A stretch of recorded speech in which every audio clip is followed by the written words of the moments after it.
Madame, Monsieur, bonjour. Bienvenue dans ce journal de 13 heures, un journal que nous démarrons tout de suite en nous rendant en direct au Val-de-Grâce, d'où nous parviennent des nouvelles inquiétantes concernant la santé de Jean-Pierre Chevènement. Le ministre de l'Intérieur y avait été admis mardi pour une intervention chirurgicale prévue de longue date, mais il y a eu de graves complications. Agnès Varamian, vous êtes sur place, en sait-on plus sur l'état de santé de Jean-Pierre Chevènement ? Oui, écoutez, l'information nous a été confirmée en fin de matinée par l'hôtel Matignon. Jean-Pierre Chevènement est dans le coma, sa situation est jugée sérieuse.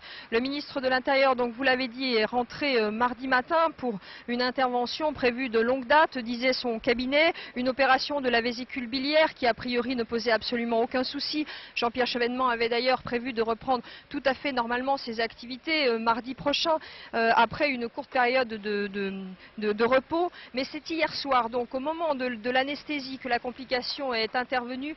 Jean-Pierre Chevènement a, selon les termes médicaux officiels, fait un choc anesthésiste, c'est-à-dire une allergie suivie d'un arrêt cardiaque. Les médecins, dans un premier temps, ont pu le réanimer. Le massage cardiaque a duré d'ailleurs plus de 40 minutes, mais Jean-Pierre Chevènement est finalement tombé dans le coma. À l'heure qu'il est, l'avis des médecins est d'ailleurs extrêmement réservé sur son état de santé et l'on doit attendre maintenant le bulletin médical, le premier bulletin médical en fait des médecins du Val-de-Grâce pour en savoir un peu plus. Simple précision, ce matin, la femme du ministre de l'Intérieur et son directeur de cabinet sont venus ici au Val-de-Grâce mais n'ont pas pu voir Jean-Pierre Chevènement.